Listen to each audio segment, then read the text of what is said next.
Hi, I'm Simon. Today I'm going to show you how to test and replace the evaporator fan motor in an LG refrigerator. The evaporator fan motor is located inside the freezer section behind the rear cover panel in the middle. It blows cold air throughout the freezer and into the fresh food section. You might need to change out this part if it failed testing or has been damaged. Before we start, take a moment to like and to subscribe to our channel so you will never miss our latest repair guides. With over 2 million products in stock and the know-how to help you to do it yourself, we are AppliancePartsPros.com.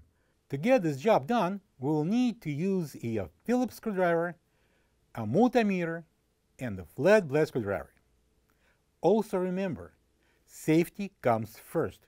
Do not forget to unplug your refrigerator or switch the breakers off unless you make a live voltage test. Pull out the freezer door. Leave the front end of the sliding drawer tray and remove it. Next, lift the rear end of the freezer drawer up and slide it out. Use the Phillips screwdriver to remove a single screw on each side of the rail next to the door. Holding the freezer door from inside, avoiding the door handle, lift it up to free from the rails. With the door and both trays out, we can easily reach in to test the evaporator motor.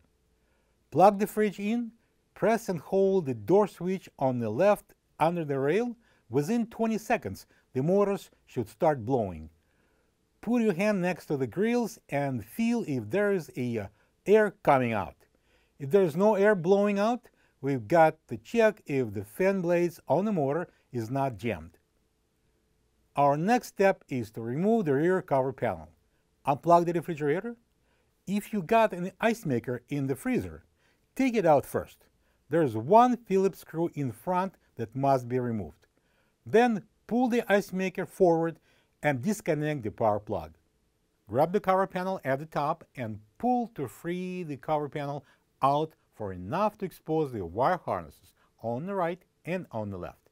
Reach in and unplug the freezer temperature sensor on the right first, and then both motor plugs on the left. Carefully remove the panel out. Turn the fan blade to check if it's free. If it's not, see if it's obstructed. Fix the obstruction and run the fan motor test again. Bring in the rear cover panel assembly. Plug in all the plugs. Jam the panel so it would be staying in the same spot. Plug in the fridge. Press down the door switch on the left side under the rail. Within 20 seconds, the evaporator fan motor should start running. If it's trying to run or doesn't move easily, replace the evaporator fan motor. If the motor is free but still not running, we need to check if it gets power from the main PCB. Release the door switch. By doing that, we turn off the power to the fan motors and turn the light on. Now, please be very careful when testing for live voltage with a multimeter to avoid electric shock and potential injury. Do not test live voltage if you are uncomfortable using a multimeter around the voltage. Now, insert the meter probes into the evaporator plug using the black and red wires terminals. Set the multimeter to the volt DC, the letter V with the two lines on the top, and push the door switch in. After the light turns off within 20 seconds, the PCB should send the power to the motor. If there is about 12 volts DC on the meter, the evaporator fan motor is bad and needs to be replaced. If there is no proper voltage, replace the PCB. As a result of our test, we discovered that the evaporator fan motor is defective and must be replaced.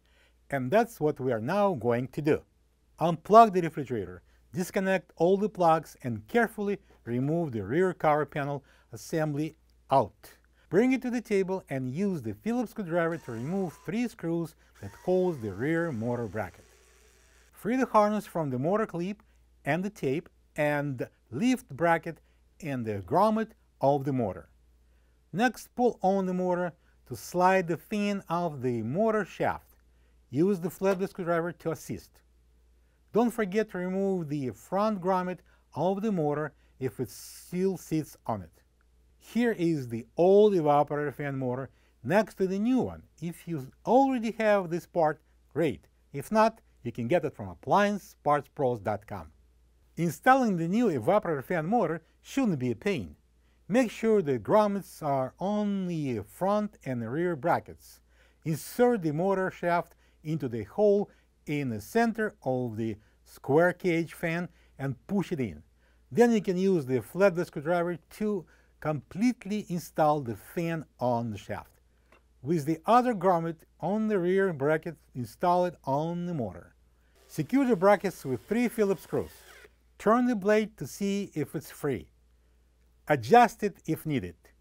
Place the motor harness on the retainer clip and the tape. Bring the panel assembly into the freezer. Install all the plugs. Make sure that the harness is out of the way and lock the panel in place. You can test the motor by plugging the refrigerator in and pressing and holding the door switch. Fan comes on, you can close the patient. Pull out both rails and install the freezer door. Place the rear hooks in, then lower down the front with the tabs locked in the openings. Secure the door with 2 Phillips screws, 1 on each side. Lower in the freezer drawer, the front first. Then install the sliding tray rear end on the rails and push it in. Close the freezer door and plug the refrigerator in. Congratulations on completing the repair.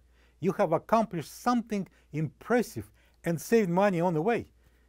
If you found our guide helpful, please like, subscribe, and leave a comment below to share your experience. And if you still need a replacement evaporator fan motor, grab your model number and get it ordered from AppliancePartsPros.com.